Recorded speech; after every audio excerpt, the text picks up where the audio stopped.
Imagine being stuck in one of the worst areas at one of the worst times of the year, winter, and having no idea how you're going to get out.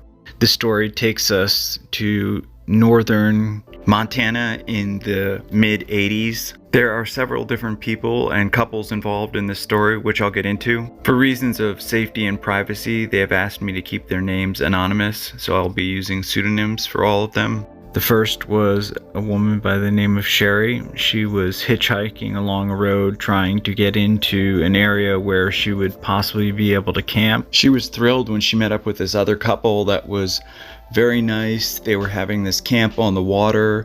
They asked her to join her, so she was very excited because she had some apprehensions about spending the night alone. Sherry unpacked her stuff and began to get settled. They all started to become acquainted. They just started telling each other where they had all come from, their travels, what their plans were. Sherry, Kelly, and Donald were all in their low 20s. I believe Kelly was actually 19 at the time when they all met up. They were all traveling the United States, trying to enjoy their youth, checking out various natural parks. For the most part, they were all doing this via hitchhiking, sometimes riding on trains, but for the most part, they did this by hitchhiking, which we all know is very dangerous. Sherry in particular was not fond of hitchhiking, but at the time it was really her only means of transportation because she didn't have a job and she didn't really have any money. She told the others that she had been fortunate in that when she was traveling, she had been picked up by nice people. Oftentimes they would give her information about people in town to contact. She was able to get work for short periods of time, saving up some money, and she said that in some cases people actually gave her some money. Up until this point, things were going very well for Sherry. She was enjoying her travels. Despite what she said, Kelly and Donald were a little worried about Sherry. They could tell she didn't have anywhere near the experience that they had. They had actually been on the road for almost 3 years. They offered her various tips and advice. They told her never to get into a vehicle that looked anywhere near suspicious, never get into a vehicle where the person offered her alcohol or anything like that. They were even more concerned when Sherry asked them where exactly they were. Sherry didn't even know what state she was in. She thought that the last town she was in was Missoula, Montana. Kelly and Donald, of course, told them immediately that they were in part of Glacier National Park, which Sherry thought was amazing. She'd always wanted to see it. But the fact that she didn't know she was there gave them even more cause for concern. Kelly's parents had both recently been killed in a car crash, and she didn't have any siblings.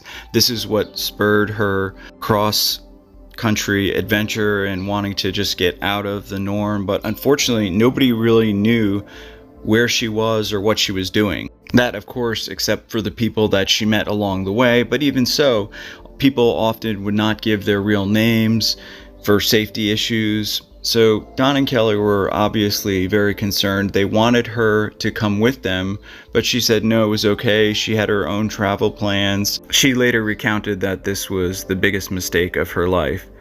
Even so, that morning, Donald and Kelly went on their way. Sherry stayed a little while longer at the campsite. She was thinking that she might stay there a little bit longer.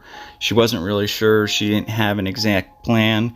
She thought maybe she would keep going west. Hey, maybe she would run into Kelly and Donald again. She stayed at the campsite that night. It was a beautiful sunset. She woke up the next morning and she was very surprised to see that there was someone else camping very close by, maybe 100 feet away.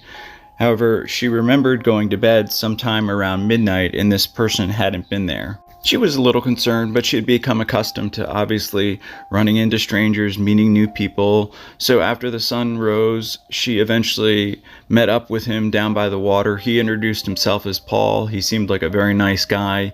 He had sort of a similar story as Sherry, so they actually traveled around a little bit together. They had a great time. He was much older, in his lower 30s, a lot more experience. He was also very concerned about Sherry.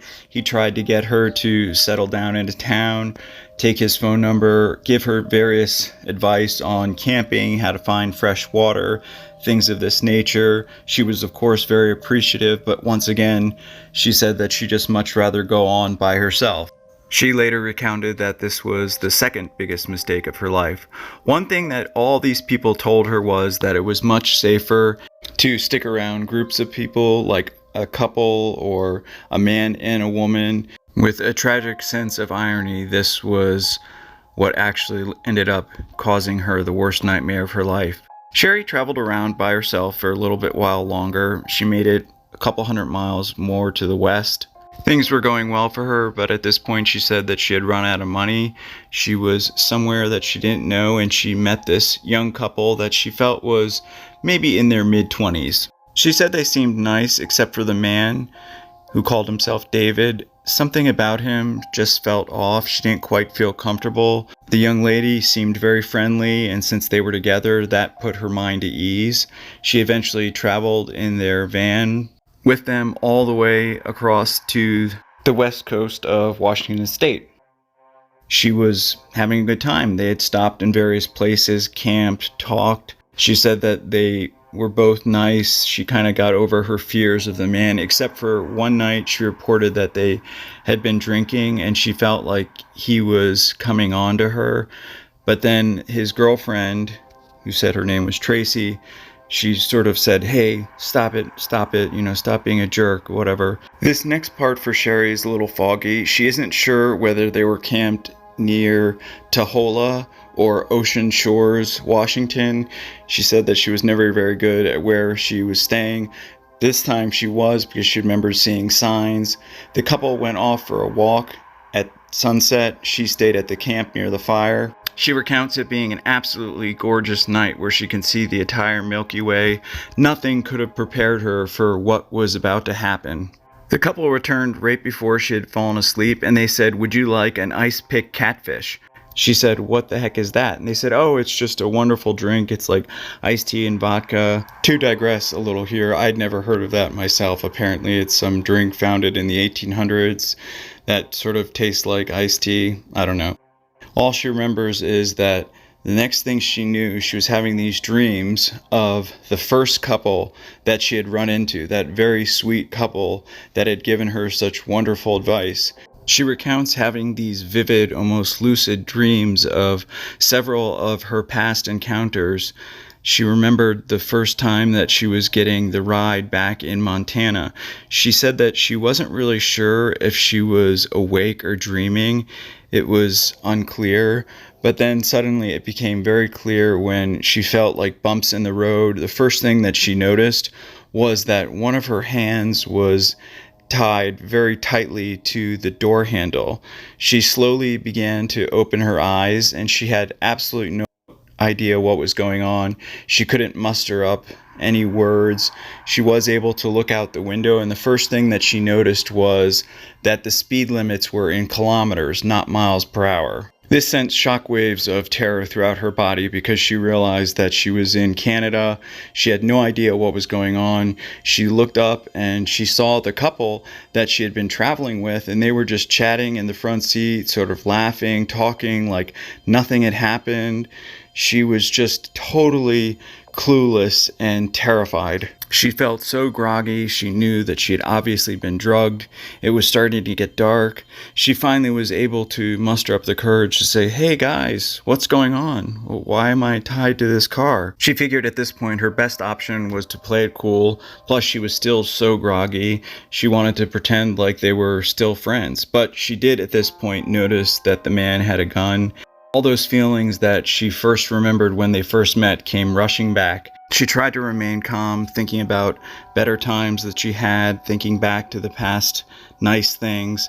What was even scarier was that she said that when she looked at the woman now had this very, very eerie, scary look on her face that she knew she was really in trouble because the woman was a part of whatever this guy was planning on doing.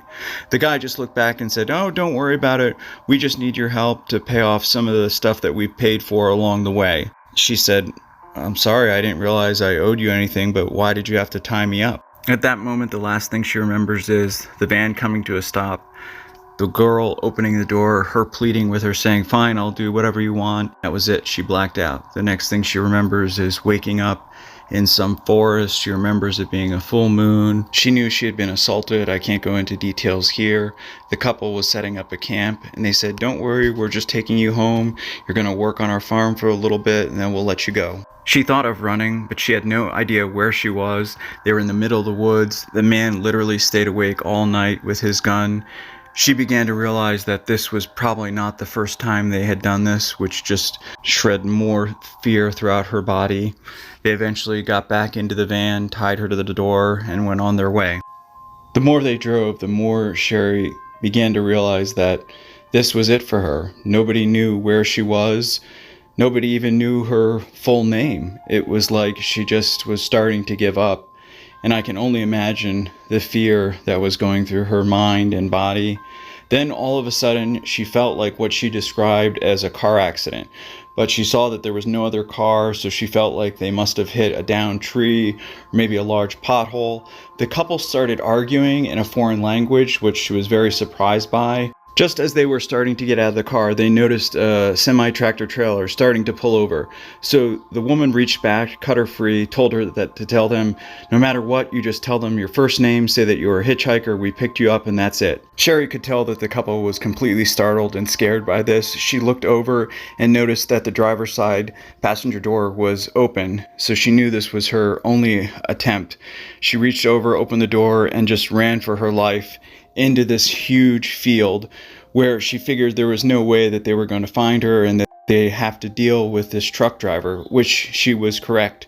She has no idea to this day what happened to that man or woman, what that truck driver did, what they told him. All she knows is that whoever that truck driver was saved her life. She was so terrified that she just ran off into this field. She ran what she thought was a safe distance and then just fell asleep in these giant fields.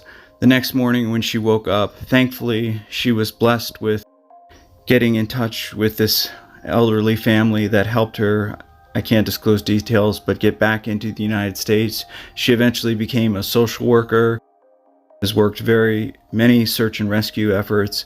The reason why I wanted to share her story is because there are so many unreported cases every year, and obviously we don't know the numbers because they go unreported. I believe everyone deserves a voice, whether they get a huge amount of media attention or not. And many people are afraid to come forward because they're embarrassed or ashamed, or they were homeless at the time. There are many reasons, and it's sad to me, and I believe that everyone deserves a voice.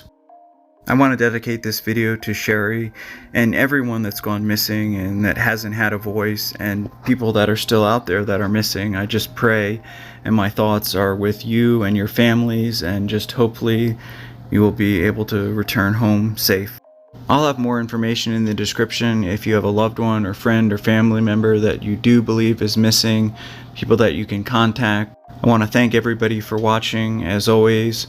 Special thank you to co.ag for providing the background music. Hopefully I will see you all in the next one. Take care. Hey everyone, thanks for sticking with me till the end. I hope everyone is doing well. I wanted to make this video for obvious reasons. There are so many cases of people that go missing every year that go unreported. We can't document them because they go unreported. A lot of these people are homeless or transient or have lost their family, like Sherry. They haven't reported them going out on these adventures. That's why I always stress that it's so important. If you are going to go out on any adventure, let at least 2 people know. That's just my opinion. I know a lot of people will question the veracity of this video, but believe me, when you meet somebody like Sherry and you see the fear in their eyes, even decades later, you will believe them, and it is just terrifying. Thankfully, with cell phones and modern technology, a lot of these cases don't happen as often, but they still do happen. Sherry at first didn't even want me to share this story, but then after talking, she thought it would be good because she had been reading about people that hike the Pacific Crest Trail and other big trails that still do hitchhike, and she just wanted to get the word out that please use caution. And me personally, I am totally against hitchhiking because you just never know, and I'd be the one that would get picked up by one of these crazy people. Please always use caution. Please take care of yourselves. I know a lot of people will call me names or whatever for not wanting to hitchhike. I believe ultimately the world is a good place, but ultimately it's everyone's decision. Take care.